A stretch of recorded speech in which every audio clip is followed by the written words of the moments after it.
The air is bitingly cold. It blasts at our faces as I lead Rui to the edge without a break in stride.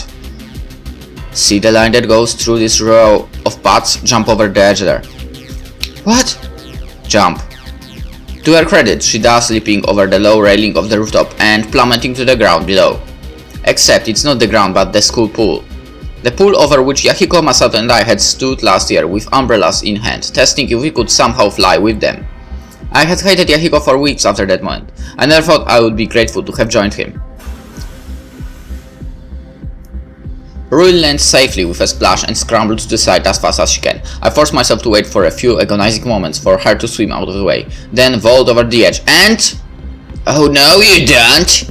An overpowering hand snatches my collar and yanks me back, crushing my windpipe against my jacket. I'm slumped against the ground of the rooftop, flat on my back. Ryota stands over me, knife loosely handled between his fingers, toying with the edge of my collar with the tip of his blade. His entire face is saturated in a terrifying mix of fury and ecstasy, something that sends chills down my spine. Cute, really boy, that was quite cute. He lifts me up and presses me against the railing, settling the flat of his blade against my cheek. No, it can't end this way. What a good-hearted soul, ensuring the escape of Rui before you jumped. Someone like you, it's a reward. He abruptly turns the knife until the edge rests lightly on my cheekbone. I flinch instinctively, which only broadens his grin. But cheekbone? I think you can fight back if it's here. Well, surely I is in danger then, but... I don't know. If you want to beg, boy, now would be the time to do it! Like a rat sprinting through the maze, searching for its only chance at exiting, my mind races for a solution. Something? Anything? No, nothing, wait. Do you not wish to play a bigger role in society than an inconsequential pawn in this game of life? Or will you restrict yourself to the confines of your own abilities, just because of her? My one last chance is this, being vaguely specific. I look Ryota square in the eye, willing my voice to be steady with every last bit of my strength. She was disappointed in you, wasn't she? The result is immediate. Ryota's grin drops and the grip on his knife loosens, just slightly. His eyes turn completely blank, unseeing. I know for certain that in his mind, he's recalling a dark moment, a terrifying memory, something locked away that he'd never let himself know, let alone a stranger. Remembering tears of regret, a whispered praise, words that have haunted nightmares every day since they were uttered. I don't allow myself to dwell on the thought. Before I get a grasp on what I'm doing, I'm already seizing the handle of Ryota's knife and turning the blade, shoving it with more force than I'd ever averted in my life, driving the tip right through his abdomen. His body jerks like a ragdoll, but not a word passes his lips. The only sound I hear is the squelch of tissue and organs against metal. For a moment there's silence broken only by the distant flare of police sirens. His grip loosens and his weight falls on my shoulder, driving my arm painfully against the railing. A ragged whisper drifts to my ears. Such is our lot, Yama Ishimoto. We are a disappointment. Then with sudden strength he grips my shoulders and tumbles over the railing, pulling me with him.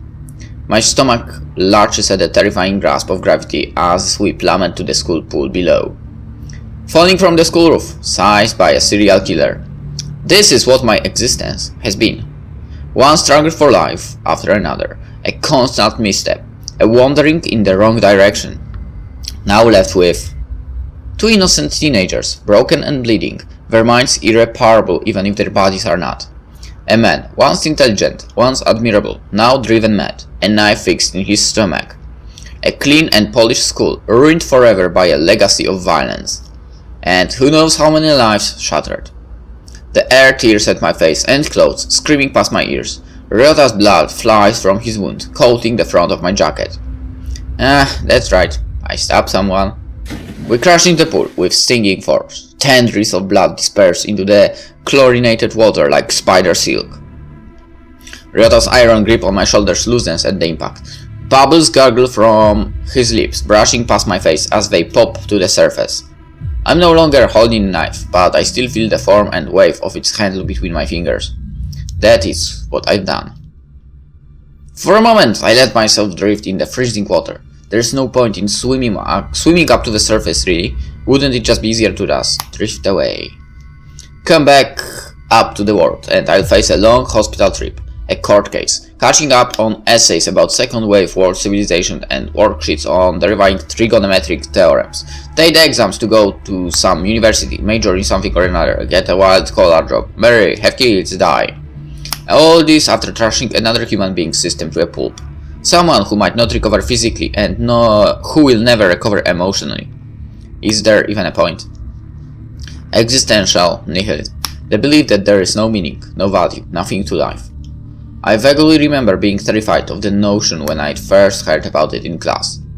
Most students just laughed it off. How stupid. How depressing. Life has no purpose. Whoever made that up has issues. But it was too close to me, living a life of homework, keeping my head down and going through each day, wondering where I was and what I was doing. Maybe I've been trying too hard to find meaning where there is none. Maybe I've been desperately grasping for straws to find some kind of significance in an inconsequential existence. From a strictly technical point of view, this is not the time to be thinking philosophical thoughts. Being at the bottom of a pool, just an arm's reach away from a serial killer. Probably with only 30 seconds left before I run out of breath and start drowning. Any sensible person would leave the Socrates session for another day and wait until all basic needs are met first. Guess I'm not as sensible as I thought. Either that or I can't bring myself to be. You can lead a student well, but you can't make him breathe. That's how the saying should go.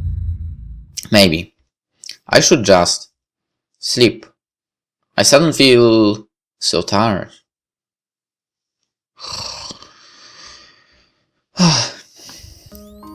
I'm seriously curious what happened to the two siblings. I think I've been here before.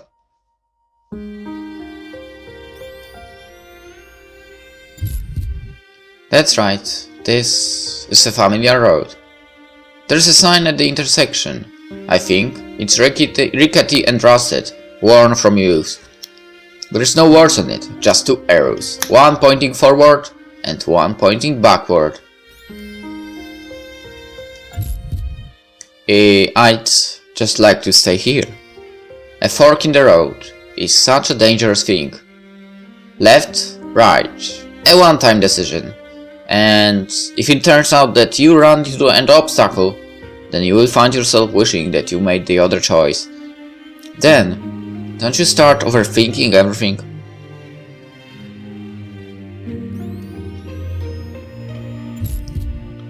What if I'd taken the other road?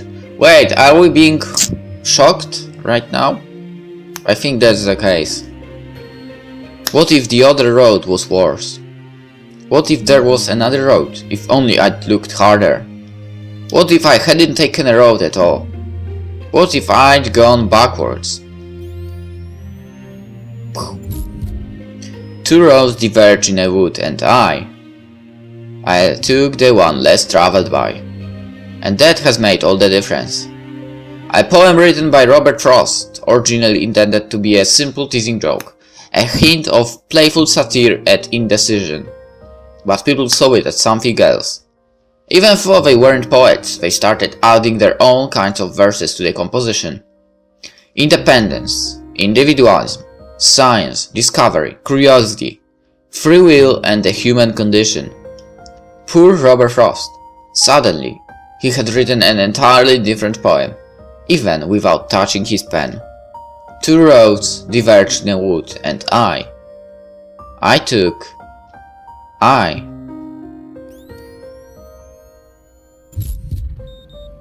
Heavy medicated, doctor! Anytime he's coherent, he thrashes around. We have to sedate him every time. How long? 2 weeks. The record? Here, sir. I assume that when he screams for her, he's referring to the other patient. We think so, sir, but she's still recovering with therapy. We haven't been able to get her in here. What's her progress? She started speaking again after her parents came with the photo album. We're also hoping that the daily fresh air will help her walk. And how about her arm? Psychosomatic, like her legs. We'll be monitoring it over therapy. Good. She will likely be our fastest ticket to his recovery. But it might be a while before Miss Hayata is able to... Rui? Mr. Ishimoto, are you awake? Can you see me? Sorry. Mr. Ishimoto, are you awake? Can you see me? Rui? What? Mr. Ishimoto, can you tell me? Where is Rui? Where did you take her? She's supposed to be here, safe. Hold him down! Show me, Rui, my own 2 eyes! Diazepam! Give her back, give her!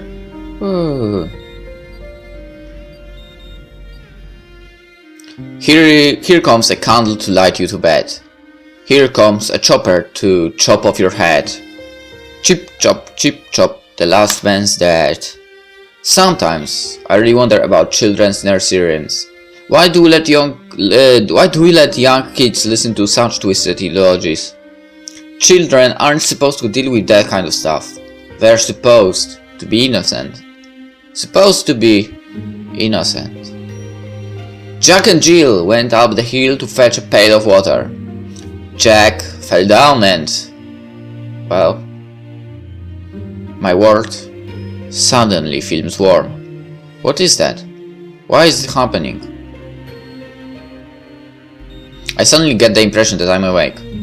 I think someone's holding my hand. The tips of my fingers feel warm, like they are being cradled in a loving palm. Everything else is blinding light that drills into the back of my eyes. Home. Home is here. Home. Finally got to visit you. Sorry for the wait. I had to go through therapy to start talking again. I know that the whole thing's over thanks to you, but whenever I close my eyes, well, I guess I'm really thankful that the doctors could help me. I just hope that it will be the same for you. Well, I'll let you rest up. You'll need a lot of it. Oh, and this old thing. Doctors say I'll be out of it in a week, and it's apparently all in my head. Honestly, for a Welcher's not all that bad. I kind of feel like royalty. You know how they had those, what are they called? Sedans? And they got carried around all the time. I guess this feels like that. Oh, and Yama? I love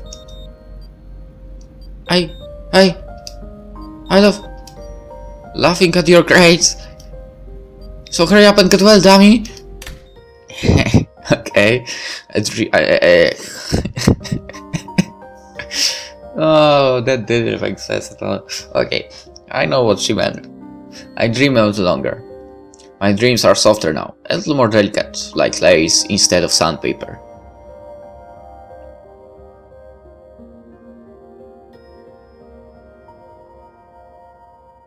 Do I click or do I not click? I see a young kid grasping the hand of his older sister. In other words, that kid grows up to be more confident, more assured. He learns how to deal with bullies so that he won't bother his sister. He learns how to study hard and make friends and play soccer like all the other boys his age. He doesn't withdraw lost in his room. He doesn't keep to himself on the playground. He's a happy young boy who turns into a happy teenager.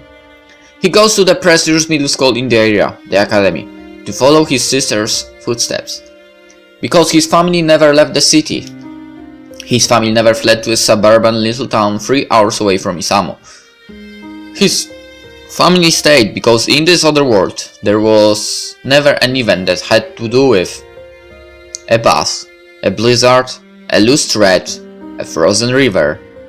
So the young boy also stayed. Maybe he meets a lively orange-haired girl at his middle school. Maybe he befriends her because she's lovable and bright and impossible to dislike. Or maybe he doesn't. Maybe he falls in with a different crowd. A sea of faces that play soccer and grab ramen on snowy days and study in the library when it's raining. Either way, he flourishes, loves his life, maybe dates once or twice. He studies hard for the college entrance exams and he passes with flying colors in this other world. He makes it into the university of his dreams. He studies something that he loves. Graduates, finds a girl, gets married. Maybe she has orange hair, maybe she doesn't. He finds a good job, has kids, smiles like an idiot when his daughter wraps her fingers around his pinky. He will name her after his sister, the one who's alive and, well, who married a decent guy and had kids of her own. Then that boy, who turned into a teenager, who turned into a man, will wake up one day and he'll be happy. He'll be whole, and he will be wondering if this was all there was life to life. My eyes peel open, sluggishly like they haven't done so for a decade. My muscles feel weak and lifeless, spindled slugs on the sidewalk. My throat's dry and my head is smarting. So, looks like I'm in the hospital. I notice that a nurse at my bedside, fiddling with the 4 drip on the table. She seems tired. Drawn eyes, tight frown. I clear my throat to get her attention. Excuse me? The words eject in queasy croak. The nurse jumps at the raw noise, but relaxes when she notices me. Ah, wonderful, you're awake! Her voice is cheaper, but I notice how she eyes me with caution, like I lunge out of bed and strangle her if she makes any sudden move. Do you remember your name? Yama Ishimoto. Good. Do you remember how you got here? By ambulance, I assume. I wheeze in a laughter. Everything seems funny. The nurse eyes me for a minute, then presses the intercom. Doctor, the patient's awake. Can you speak with him? They give me a basic physical exam, followed by a psychological inventory. I give all the answers I think are correct and expect an imminent release. I'm ready to get back to my life. But instead they take me to a room with a plush couch and a contemporary lamp, where a man sits in an armchair and tries to get me to talk about my life. Therapy. I've been through it too many times. It's gotten quite old over the years. I'm so familiar with the proceedings that I resign myself to playing mind games with the therapist. Can I predict before he asks? Can I redirect his questions? But it's not such a smooth and humorous process. Therapy makes me recall everything. Breaking lips with a pipe, with my own 2 hands, driving myself insane, stabbing someone in the gut. During the first session, I black out. They tell me later that I crumpled in the ball and refused to respond to anything until Rui came. Rui, now out of her wheelchair. You've been in the hospital for 2 months, she said. Rui holds my hand in the next session. I squeeze it until I'm afraid that I will snap her fingers. Just like I snapped those bones. She whispers, "You're innocent, don't worry. It was all Ryota's fault, you're a victim." I still feel blood on my hand whenever the sessions are over. I go to the bathroom to wash my hands. Once, twice, 5 times over. It still runs slick and steady over my wrist and into my forearm when I exit the bathroom. I stop speaking for a few days. There is nothing to talk about. I have too many sounds to remember, too much cacophony drumming in the space between my ears. Rui sits by me, feeds me when I have no strength to lift the spoon, pulls the covers up to my chin. I like my mom should have done. She tells me stories. A princess and knight, a detective and a bar singer, a celebrity and an unfortunate grocer. Some days I just sit and hold her hand, watching her eyes dance as she paints imaginary canvases with her words. Speaking of so much tires her out quickly. Sometimes she nods off in the middle of a sentence, so I lean her head on my shoulder and listen to the even rhythm of her breath. It's softer than the discord in my brain. Sometimes it lulls me to sleep too. Then comes a session where I remember everything, every last bit, and I lose consciousness again. They said that they found me standing on the hospital rooftop, leaning against the banister with my arms spread wide, as if I was welcoming the city into a warm embrace. They instantly rushed me down, terrified that I'd try to kill myself. Calm down, I said. My smile was distant. I was just enjoying the view. They didn't believe me, so I am confined to my room for a while. No one is allowed to see me except Rui, not even my own parents. They say it's because I didn't react well to their presence when I was delirious. So, like the beast with this beauty, I'm holed up in a hospital room, counting the days until I can pass the psychology inventory. Rui brings gifts from the others, envelopes and gift wrap boxes and overly large bags that could have only been found by Yahiko's purse. Very nice and the thought is touching, but I tell Rui to return them all. I plan on staying here, keeping the blood on my hands, in one room. Rui cries every time, a heartbreaking, frustrated kind of crying, as she punches me in the shoulder and yells that it's not my fault, it's Ryota's. Why can't I get it through my head? But even if my brain agrees, my hands remember the scratchiness of the pipe, the vibration of each terrible impact, the oozing, sinking feeling of a knife sinking into flesh. So I only can kiss her on the forehead and thank her for staying with me. She doesn't blush. She doesn't even look remotely embarrassed. In fact, I think that the gesture only makes her angrier. "We're gonna make you well, Yama," she screams out the window, like some kind of, "You're gonna be just fine!" I attend more sessions, stay isolated from family and friends. My parents pay for the session, but I see nothing more of them. Legally they are allowed to see me, but they don't insist. They probably don't really want to see me anyway, they haven't for years. Did you want to see them? More days slip by. I wonder if our friends have moved on with their lives, gone back to school, prepared for the university, exams, started dating. When I start speaking again, I ask Rui how long we've been at the hospital. 2 months and 2 weeks, she says. Is that it? It feels so much longer. I continue sessions, go for walks, eat hospital food. I think I start to heal because the world feels a little less empty with each passing day. It's not my fault. I decide to say this to the mirror every morning, even if I don't believe it. Maybe if I say it enough, maybe if I raise my chin and put my hands on my hips, maybe if I act like I believe it, then I'll believe it. It's not my fault. It's not my fault. It's not my fault. I stare into my reflection, meaningless, words pouring from my lips. Mirror, mirror on the wall, who's the most broken of the all? It seems to whisper back. Broken you may be, young man, but I see one broken more still. Someone with nothing but blood in his eyes and no person's love. Someone who felt darkness until one day, to ease his pain, he had suddenly become a serial killer. Mirror, mirror, couldn't I have become the man myself? In other words, a boy damaged by an accident, growing up alone and reserved, with nothing but the shadows as his constant companion. That boy could grow into a twisted teenager, who could grow into a twisted man. But I think I understand. None of that happened. What more do I need to worry about? Maybe I disfigured an innocent student. Maybe I stabbed a human being. Maybe I took part in a nightmare that never should have been dreamt. I still wonder what happened to the siblings. Seriously, it bothers me. I want to know if they are okay. Well, not probably fully okay, but still. I would like to know that. But in this world, in these circumstances, I'm not a twisted, lonely little boy. I grew up showered with love, surrounded by friends, given an ordinary school life. The me standing here and now wouldn't voluntarily lift a pipe or a knife to hurt someone without purpose. Because I'm not anyone else.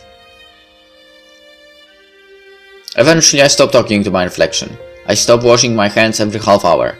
I feel at peace, I think. At the very least I stop blacking out. Rui says that it's been 3 months since our hospitalization. Isamu's now deep in the hold of summer with a blazing July, sun and humid forest wind. School is probably back in session. In July, well, maybe in Japan. It doesn't stop us from receiving gifts. Cards, letters, candy. Rui gets swamped by them, of course. Surprisingly, even I receive a few. This time I return them for a different reason. Not because I plan on cutting off outer contact, but because I plan on seeing them in person. Wow, he changed! That's good. The both of us go through more psychology tests. This time they seem happier with our responses, because they finally opened the doors. I don't expect these doors, to be honest. Although I'm no longer bedridden after taking walks around the hospital wing, I expect that the others have gone on with their lives. 3 months is a long time in the hurried pace of a student. But to my surprise, the moment the hospital lifts my quarantine, 2 figures race into the room in a blur. Minion! It's Yahiko and Masato, dressed in their school uniforms. They are practically bursting with energy. For some reason, seeing them brings tears to my eyes. Embarrassed, I turn away.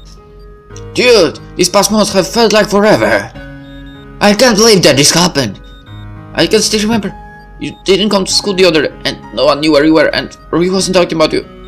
Then suddenly no one could find Rui, and no one could find you, and A hint of his mask comes crumbling down. For the first time, I see Yahiko's face twisting through pain.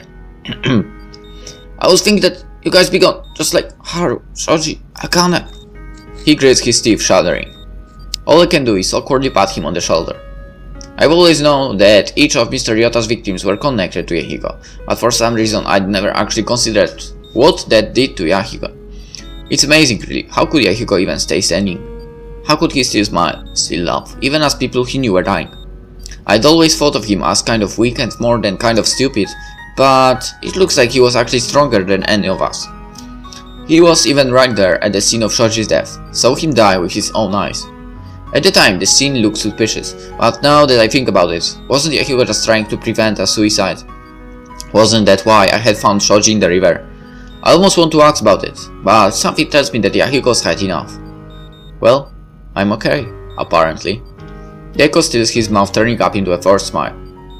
Yeah, I guess so. But still, I didn't do anything.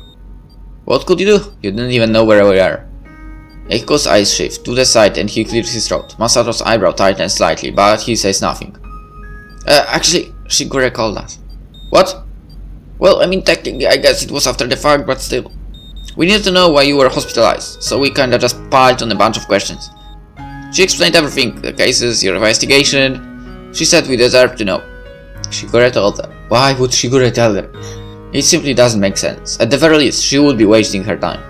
Beyond that, she'd be spilling confidential info with no clear purpose. So, well, we told Akira and Misaki since Akira's the best friend of Rui and Misaki knows you both. And Elizabeth ended up overhearing and apparently Shigure had told Airi. We visited you a few times, but you were either knocked out or you started thrashing around. And then they kicked us out entirely. So that's why they stayed so worried. That's why they were so persistent with the gifts. I guess it's not every day that one of your friends tries to fight a serial killer. A smile of gratitude tugs at my lips, and I feel warmer inside. They really cared a lot for us, didn't they? Thanks, Yahiko. Yahiko only nods smoothly. I glance at Masato only to find that he's still stewing. Come think of it, he hasn't said a word. Masato. Damn it! Yahiko and I jump at Masato's sudden exclamation. Am I shocking full doomer? What? Devil doomery dumber. What? What? What? What? He quiets slightly, speaking through gritted teeth. I was stupid blind. I didn't see nothing but myself. I'm really sorry, man. Wait, where is this coming from? Honestly, I'm just surprised to see him here. Why isn't it fair to you, man? Was throwing a tantrum like a little habiki.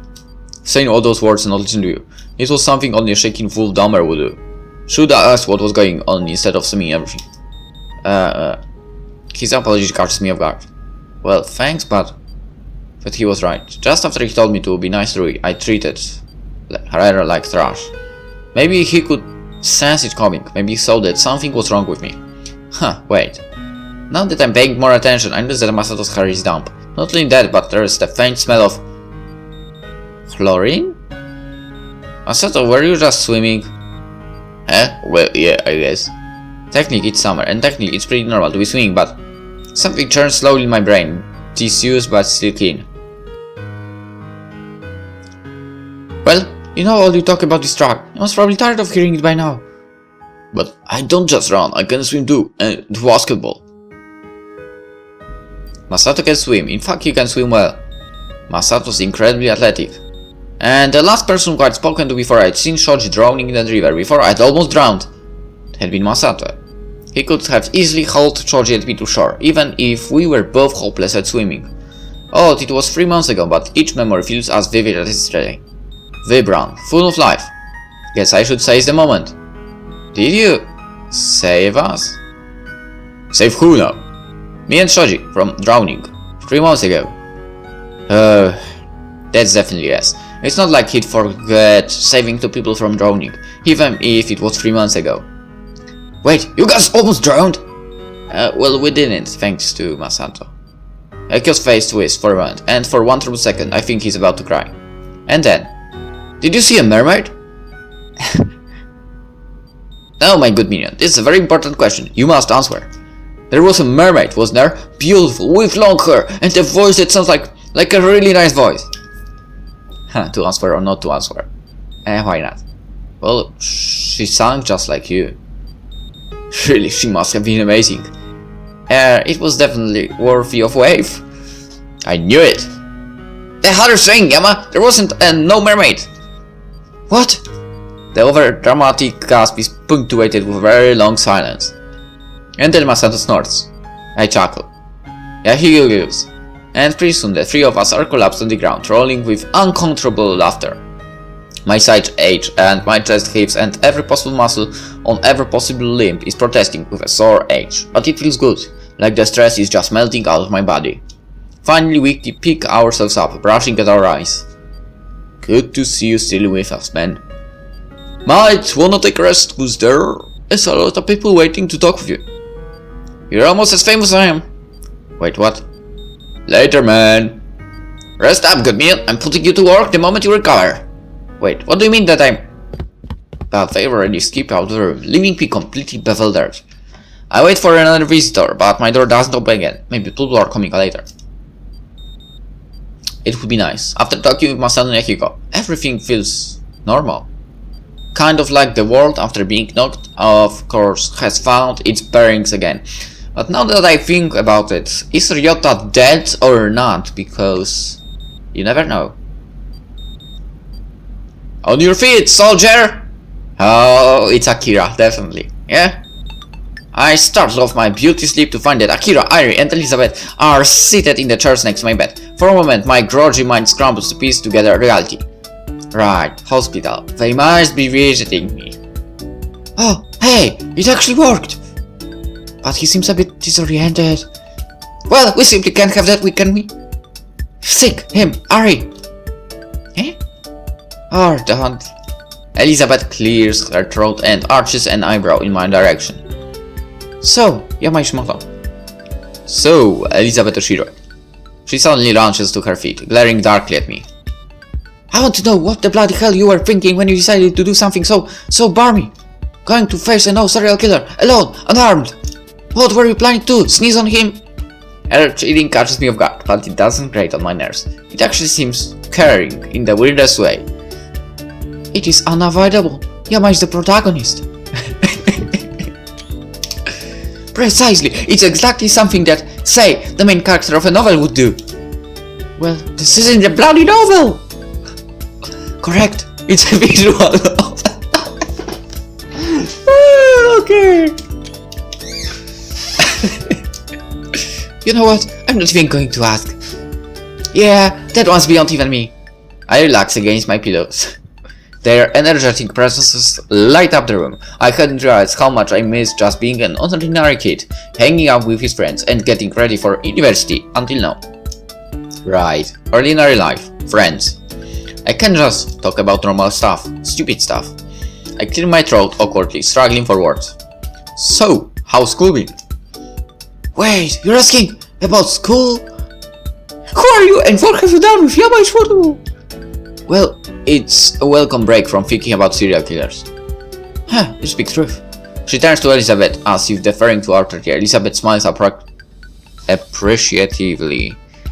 Well, the academy's been fighting it off as long as possible, but they were finally forced to shut down. Just today, actually. The public scandal was too much for them to bribe off, apparently. The police are currently conducting an investigation to see how deep this murder scam goes, and why it seems to center around Yahiko Ikari. Before I can stop it, my brain automatically clicks back into investigation mode. Have they found anything yet? Unfortunately, no. It's unusual actually how clean and tidy these killings are. There is no ties to any faculty, no apparent motive, no links to any accomplices, and Mr. Ryota had gone off his trolley from the moment he'd been apprehended. Nothing he says makes any sense, so he's alive. Right?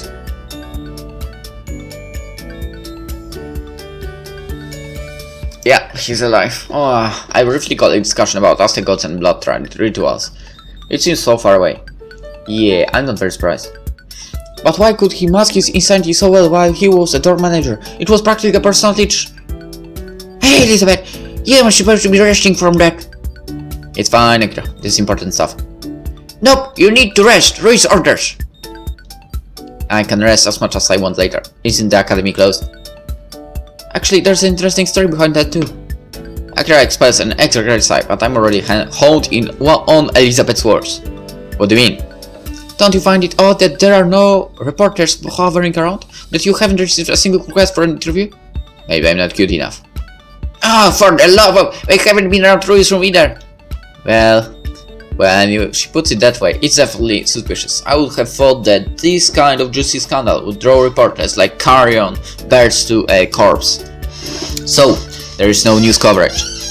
They covered Mr. Yota's killing spree and arrest, but there's nothing on the closure of the academy. It's as if the national news network is simply ignoring the fact it all happened at school.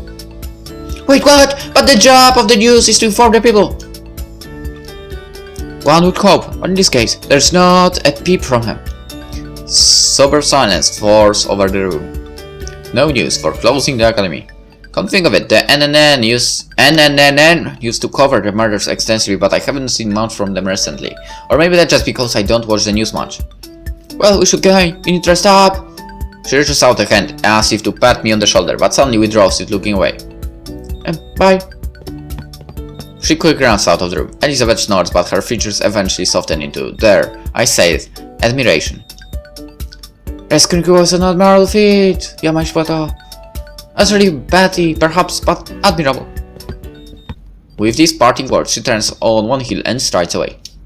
Aori is the only one left, her gaze fixed on me, almost like she's examining an alien specimen. What is it? You seem uncomfortable? Actually, this bed's really nice. Not that kind of uncomfortable. I wait for her to elaborate, but she doesn't say anything more. She only slips back into her chair. I can sing.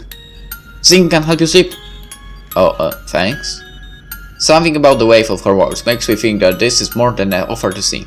It's almost an expression of trust. I'd like that. Ari smiles just that tensiest bit, but then closes her eyes. The intricate melody that spews from her lips practically eats my mouth into butter. I'd forgotten how nice her voice sounded. It barely takes me any time before I've slipped away from consciousness. At least I don't have to sing. I wake up on my own this time. I fully expect the room to be vacant, but to be accompanied only by the ticking of the clock, to be utterly silent, but instead I'm greeted with the sigh of a girl sitting in the chair beside my bed. Wait, not girl, woman! Shigura. She doesn't even look up from. Is that a book she's reading? No, files, log files, apparently. Ah, Ishimoto, you're awake. Or sleepwalking. Highly improbable. I smirk at that. Even Shigura seems to be smiling. So, what brings you to my humble abode? Shouldn't you be working? Ryota has already been apprehended. I see no further need for my presence in the precinct. What? Really? Shigura's eyebrow gives the barest twitch of irritation. Or is there more to the story? Like maybe, I don't know, they officially considered the case closed, so you're no longer granted access to the investigation. Hey, bullseye. That's kind of strange. Aren't you the reason why we managed to get Ryota in the first place? I expect her to explode in a fit of intrisate insults, but instead, she hunches over as if a large wave is bearing down on her shoulders. There are unusual movements in Isamu Ishimoto. Something is stirring beneath the surface, something bigger than any of us could even ever imagine. And I'm the chosen one, born to master the 5 elements and take down the ultimate evil in this world. Absolutely not. Then maybe the shining sword of the chosen one? Ah, please, at best you are a blunt arrow, sharper than the average rock, but only just. Ouch. Can you give me back the Shigure from 3 months ago? I liked her better. I'm afraid she will never make another appearance. But when she snaps the files shut, her smirk softens into a genuine smile. It is good that you did not die, Ishimoto. Although I'm uncertain of its relevance, I told myself that as soon as you were coherent, I might relate my story to you. What's that supposed to mean? You may have noticed my certain unusual reaction to the phone call. I knew that you wouldn't have believed me. You never even needed me as your assistant in the first place. I wouldn't have believed you, but you didn't even try. I would have believed you, I would. If you just trust me, if you just... now that you mention it. I've never seen Shigure that emotional. More like here, but whatever, not even when we run into Natsuki. For time's sake, as well as the sake of your interest, I shall keep my tale short. Despite her confident start, she gives a marked pause before she continues. I get the feeling that she hasn't talked about her story very often. Somehow, the idea makes me feel special. I was difficult to get along with in my youth. Only in your youth. I think automatically, but I keep my mouth shut. I actually thought the same thing, but whatever. Most decided to keep their distance from me. As a method of coping, I kept 2 books. Hence her occasional bursts of ridiculous vocabulary, I guess. For the most part, the majority of my peers were inane and superficial. Losing their acquaintanceship was no loss. However, one day, a boy approached me.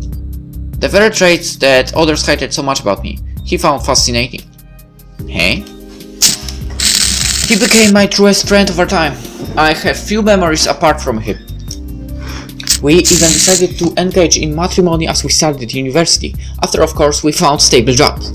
I finished my schooling within 2.5 years, at which point I began my detective agency.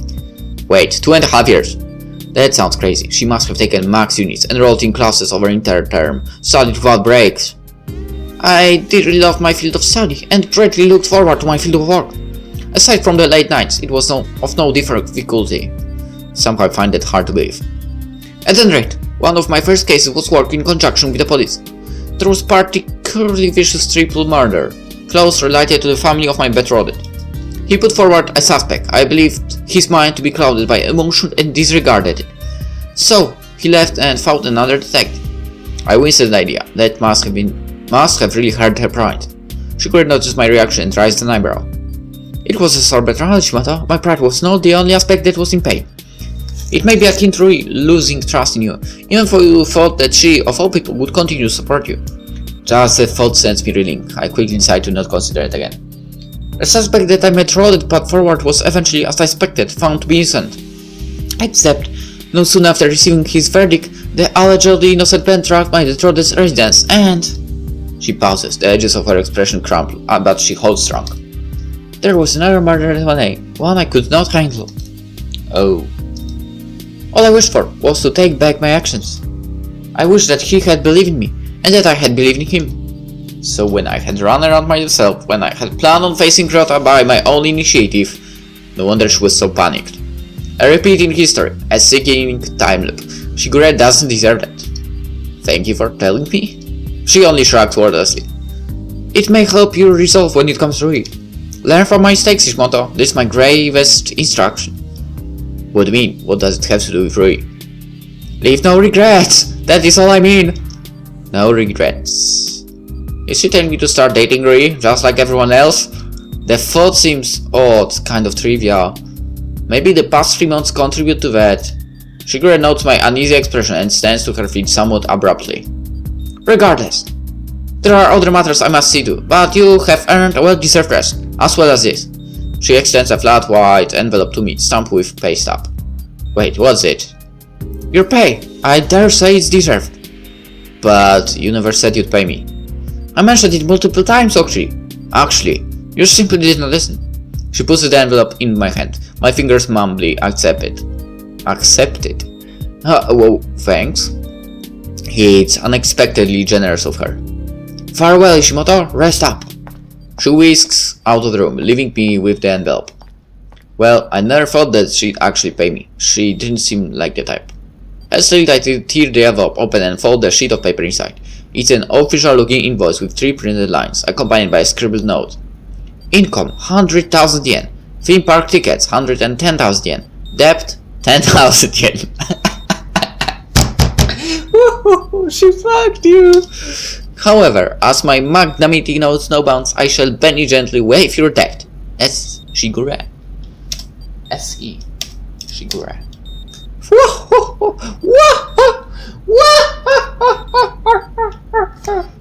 Right, I kind of can't fake this thing.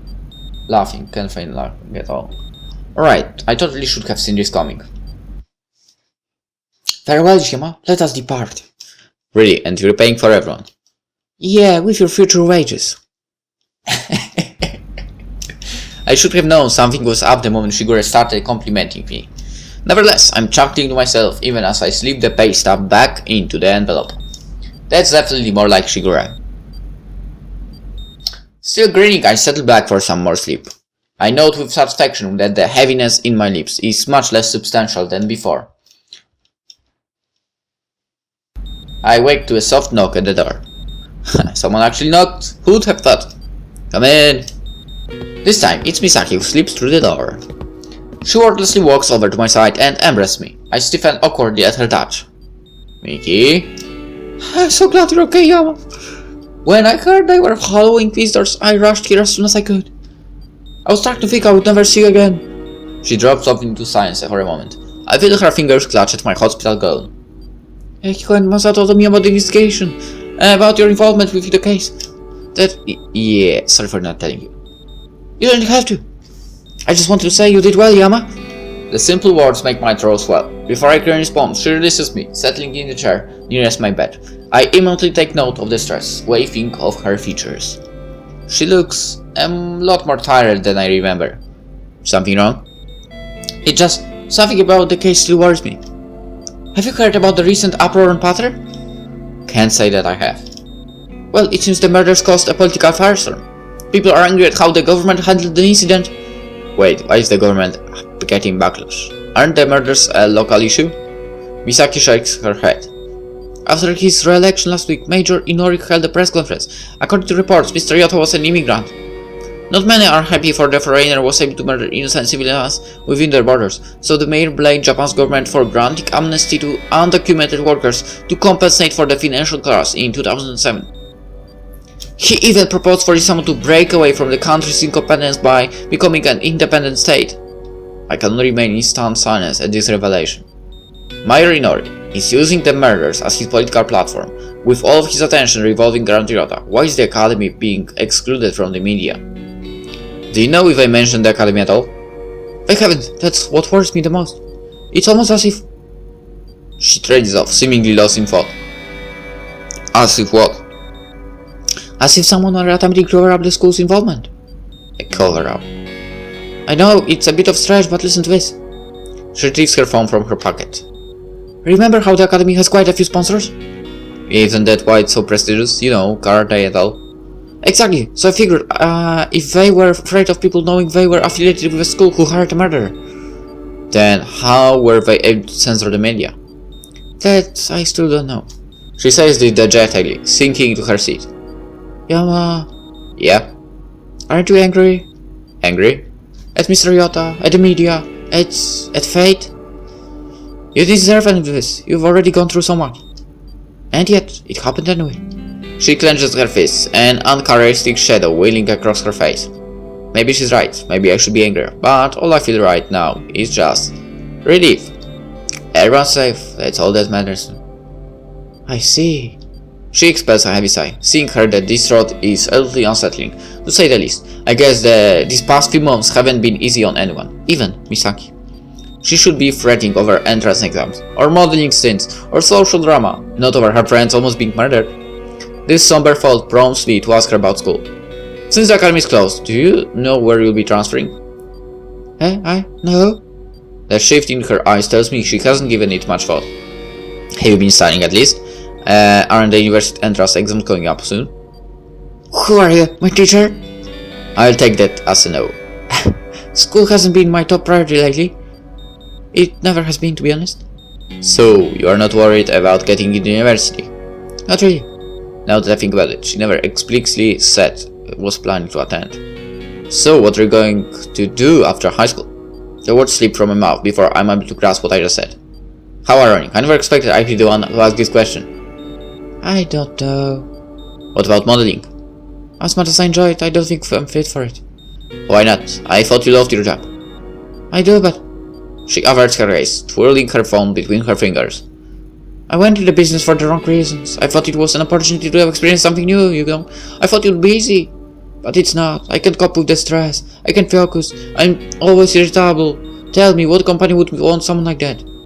Miki, you're not... But it's true, Yama. You've seen it. I never really think this thing's true. I just don't know what to do anymore. As strange as it is, Misaki seems genuinely concerned. I take a moment to really consider her situation. Well, Misaki I know couldn't care less about failing. As long as she had fun doing what she wanted, that's all that mattered to her. If you really love being a model, then keep doing it. If you lose interest in that, you could always try something else. For a moment, Misaki's expression is unreadable. I'm afraid I've said something extremely cheesy, but she flashes me a bright smile. Wise words from an old man! But she's a year older than me. Yeah. So how are you in the same class? Whatever. Thank you, Yama. Don't mention it. For some reason, a sincerity in her voice flusters me. Usually, she's the one giving me these kinds of peep talks. I suppose I should let rest. I still need to speak with Rui. I'm sure you'll be alright. Yeah, thank you so much for stopping by, Miki. Of course, rest well, Yama. After flashing one last smile, she strides out the door. It was surprising to see Misaki so anxious, but then again, it's only natural, considering everything that's happening. The academy is being excluded from the media, the students are fed up. With the government, Major Inori is calling for sovereignty. It seems change is imminent for Isamu. The fact that the murders have garnered so much attention on this scale still boggles my mind. Not wanting to dwell on it for too long, I force myself to clear my head. I can think more on this later. For now, I should focus on the people around me. That's probably all I can do. The next visitor comes around an hour after Misaki. She's dressed in her school uniform like she's just an ordinary student going to an ordinary school, ready to face another long day of ordinary classes and ordinary teachers. The sight is so ordinary that it makes my throat sore. After these past 3 months, after remembering how she dragged me through therapy, after all that she's been through, just looking at her makes me hopeful that life will, one day, return to normal. She kicks back in the chair by my bed, face shining with a typical grin. Morning, lazyhead! Morning! What's with the uniform? I don't know, I kind of missed it for a while. Come again. It's not all that bad, I mean, being forced to wear it kind of sucks, but when you don't have to wear it anymore, it feels weird. Like, hey, I'm still the second year, I have another 365 days before I become an old foggy, okay. I flick her in the forehead with a mocking frown. Who are you calling an old foggy? What do you think? Are you sure you want to stick with that statement? What's it supposed to mean? You know, being an old foggy is pretty good life. I get killer discounts, I don't have to work, and I have a free pass to say any offensive things I want. On second thought, never mind. Too late, now I have old person privileges. Heaven help us all. It's a little weird teasing each other like this after what we've just been through, but I wouldn't have it any other way. You know, this would function as an amazing segue to a different topic of conversation. Oh no, don't do it! Speaking of old foggies, how are your parents doing? I hate you. I know. She kicks my bed a little but petulantly responds. They've been visiting over the past few months. They couldn't come in here because I was isolated, because I was unstable. But I could leave to talk with them at any time. They are really thankful. It'd be nice if you could come over for dinner sometime. They'd like to talk to you about something. Anytime. Sounds like we're both going back to settle. Yeah, since school's closed, they want me to go back home, probably tomorrow. They visited earlier. You didn't see them? No, I was probably sleeping. Maybe. Did something happen? Oh well, Dad said that something important happened at work. He probably got caught up in it and as usual. Well, that makes sense. Rui bites her lip and meets my gaze. I really think that you should contact your parents. The air grows a little chilly. My fingers stick in the blankets. No need. The hospital probably has. Okay. We sit in silence for another moment as Rui works to find words to say. Yama. But the door suddenly flies open and familiar faces pour into the room. Yahiko, Masato, Misaki, Argira, Elizabeth, and Dari are all raised to my bedside. Up and catch him, coach! Sorry. Up and at him, coach! You have hereby been acquitted of all crimes. What? I think she means you're allowed to leave the hospital. And the doctor told you guys this, not me. Come on, man, only Pansy sits around and twiddles his thumbs when there's work to be done. In other words, you got tired of waiting. Well, technically, my opinion, Yama is officially released, all due to my considerable influence. I'm sure. Actually, the scary thing is that he's probably telling the truth. I really need to ask him about, well, everything, eventually. Oh, get up already! Elizabeth suddenly seizes my arm and pulls me out of bed, shoving a handful of clothing in my face. Get dressed! We have something to show you. The others smile excitedly, poised on the tips of their toes. Rui grins encouragingly. Lead the way! After giving me a few minutes to change into a spare uniform, we check out of the hospital and clamber into a limousine, supposedly paid for by Yahiko. The group's in a chatty mood as we wind down the streets to a familiar shopping complex by the academy. Laughter, jokes, and teasing chase away the tension in the air.